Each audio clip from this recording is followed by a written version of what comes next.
নমস্কার। পৃথিবীর বিভিন্ন অংশে মানুষের গড় উচ্চতা বিভিন্ন ধরনের দেখা যায়। দ্য ল্যান্সেট জার্নাল দ্বারা প্রকাশিত একটি গবেষণার ফলাফল অনুযায়ী বিশ্বের সবচেয়ে লম্বা পুরুষ আর মহিলা দেখা যায় মধ্য ও উত্তর পশ্চিম ইউরোপের দেশগুলিতে। অন্যদিকে পৃথিবীর সবচেয়ে খাটো মানুষ দেখা যায় দক্ষিণ পূর্ব এশিয়া, ল্যাটিন আমেরিকা আর পূর্ব আফ্রিকার দেশগুলোতে। ইউরোপের নেদারল্যান্ডের লোকেরা এতটাই লম্বা হয় যে সেখানে একজন 18 বছর বয়সী পুরুষ গড়ে প্রায় 6 ফুট 1 ইঞ্চি আর মহিলারা মোটামুটি 5 ফুট 7 ইঞ্চির কাছাকাছি লম্বা হয়। তবে আমাদের আজকের এই ভিডিওটা পৃথিবীর লম্বা নয়, বরঞ্চ সবচেয়ে খাটো জনজাতির লোকেদের নিয়ে। তাই সবার কাছে অনুরোধ, ভিডিওটা স্কিপ না করে দেখতে থাকুন। নৃবিজ্ঞান অনুযায়ী পৃথিবীর বুকে যে সমস্ত জাতিগোষ্ঠীর লোকেদের গড় উচ্চতা অস্বাভাবিক কম হয় তাদের পিগমি বলে। আমাদের মধ্যে অনেকেই মনে করেন পিগমি কথাটি হয়তো কোনো একটি নির্দিষ্ট জাতিগোষ্ঠীকে বোঝাতে ব্যবহার করা হয়, তবে আসলে এটি সম্পূর্ণ ভুল ধারণা। পৃথিবীর বিভিন্ন অঞ্চলে বিভিন্ন পিগমি জনজাতি বসবাস করে, যেমন আফ্রিকার কঙ্গো রেন ফরেস্টে এমবুতি জনজাতি, রোয়ান্ডা, বুরুন্ডি আর উগান্ডার কিছু অংশে তোয়া জনজাতি, সেন্ট্রাল আফ্রিকান রিপাবলিক ও উত্তর কঙ্গো বেসিনে আকা আদিবাসী গোষ্ঠী, আর উত্তর কঙ্গো, উত্তর গ্যাবন ও দক্ষিণ পূর্ব ক্যামেরুনে বাকা আদিবাসী গোষ্ঠী বসবাস করে। আফ্রিকার এই সমস্ত আদিবাসী গোষ্ঠীগুলোর মতোই এশিয়ার থাইল্যান্ড ও মালয়েশিয়াতে সেমাং গোষ্ঠী আর দক্ষিণ আমেরিকায় এক জনজাতি বসবাস করে। উচ্চতার বিচারে এই সমস্ত জনজাতির লোকেদের গড় উচ্চতা খুবই কম হওয়ায় সারা বিশ্বে এরা সকলেই পিগমি নামে পরিচিত। পিগমি শব্দটির উৎপত্তি হয়েছে গ্রিক শব্দ পুগমাইয়স থেকে। বর্তমানে ক্ষুদ্র আকারের কোনো কিছুকে বোঝাতে পিগমি শব্দটি ব্যবহার করা হয়। জেনে অবাক হবেন, একটি প্রাপ্তবয়স্ক পিগমি মানুষের গড় উচ্চতা হয় প্রায় 4.5 ফুটের কাছাকাছি। জন্মের পর থেকে প্রায় 14 বছর বয়স অবধি পিগমিদের উচ্চতা খুব স্বাভাবিকভাবে বাড়তে থাকলেও তারপর থেকেই পিগমিদের উচ্চতা আর খুব একটা বেশি বৃদ্ধি পায় না। অনেক বিজ্ঞানীর ধারণা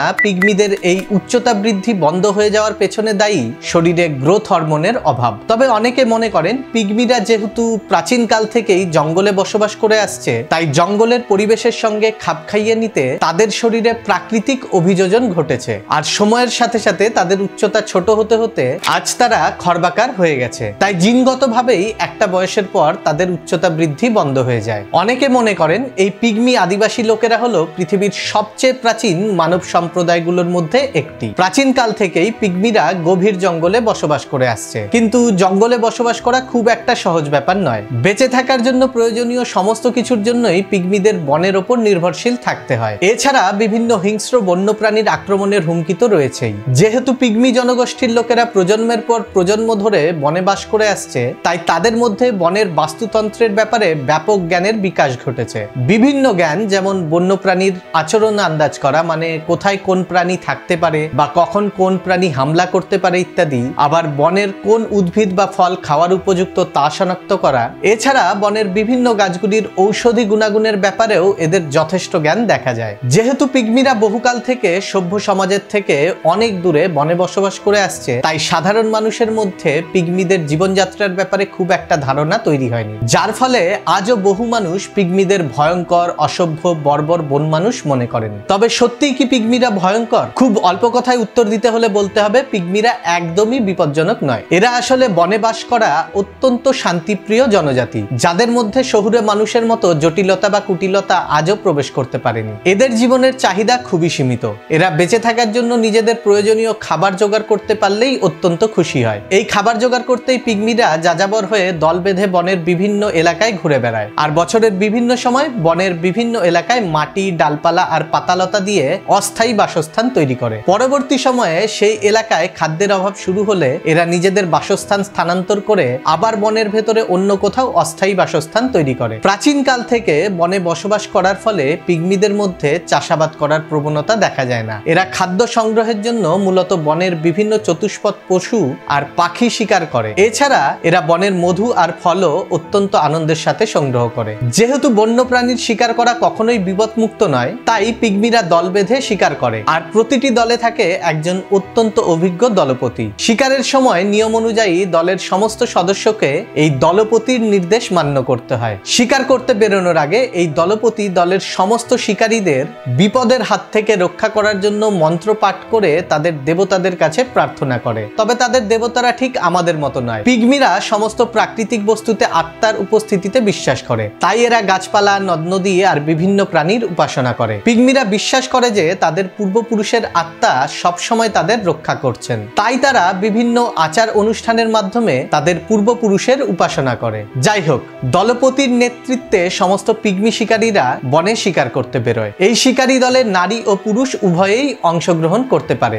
বহুকাল বন্য বাস্তুতন্ত্রে বসবাস করায় পিগমিরা শিকারে অত্যন্ত দক্ষ হয়ে উঠেছে। এরা মাটিতে কোনো প্রাণীর পায়ের ছাপ দেখে প্রাণীটির বয়স, ওজন আর আকারের মতো বিভিন্ন বিষয়ের সঠিক অনুমান করে নিতে পারে। যদিও তারা শিকারে অত্যন্ত দক্ষ, তবে মাঝে মধ্যেই দুটো একটা দুর্ঘটনা হতে দেখা যায়, যার ফলে দলের শিকারীর মৃত্যুও ঘটতে পারে। তবে একটি সফল শিকারের পর পুরো দল নিজেদের বাসস্থানে ফিরে আসে, আর সেই শিকার করে আনা খাবারের আনন্দে তারা উৎসব শুরু করে। পিগমিরা সাধারণত বিভিন্ন দেবদেবীর উদ্দেশ্যে সঙ্গীত ও নৃত্য পরিবেশনের মাধ্যমে নিজেদের উৎসব উদযাপন করে আর আনন্দ প্রকাশ করে। বিভিন্ন বাদ্যযন্ত্র বাজিয়ে পরিবেশন করা নৃত্যে প্রায় সবাই অংশগ্রহণ করে। সঙ্গীত ও নৃত্য পরিবেশন হয়ে গেলে শিকার করে আনা খাবার দিয়ে শুরু হয় এদের বিশেষ ভোজন উৎসব। এই উৎসব আর খাবার শেষ হয়ে গেলে শুরু হয় আবার পরবর্তী শিকার করার প্রস্তুতি। পিগমিদের জীবনে বনের মতো গুরুত্বপূর্ণ আর কিচ্ছু নেই, কারণ এই বনই হলো এদের খাবারের উৎস বা মৃত্যুর কারণ। এরা কখনোই বনের কোনো ক্ষতি হোক চায় না, কিন্তু আধুনিক সভ্যতার কুপ্রভাবে আজ পৃথিবীব্যাপী বনাঞ্চল ধ্বংস শুরু হয়েছে, যার ফলে পিগমিদের অস্তিত্ব আজ হুমকির মুখে দাঁড়িয়েছে। পর্যাপ্ত বন ও বনে খাবারের উৎসের অভাবে বহু পিগমি মানুষ আজ বাধ্য হয়ে বন ছেড়ে খুব কষ্টে আধুনিক সমাজের সাথে খাপ খাইয়ে নেওয়ার চেষ্টা চালিয়ে যাচ্ছেন। তাই বনাঞ্চল ধ্বংসের বিরুদ্ধে আজ রুখে না দাঁড়ালে হয়তো একদিন সত্যিই আর পিগমিদের দেখা মিলবে না। যাই হোক, আজকের মতো এখানেই শেষ করব। আশা করি আমাদের এই ভিডিওতে উপস্থাপিত সমস্ত তথ্যগুলো আপনাদের ভালো লেগেছে। ভালো লেগে থাকলে একটাই অনুরোধ, অবশ্যই আমাদের ভিডিওটি লাইক, কমেন্ট, শেয়ার আর সাবস্ক্রাইব করে আমাদের সাহায্য করুন। ধন্যবাদ, দেখা হবে পরবর্তী ভিডিওতে।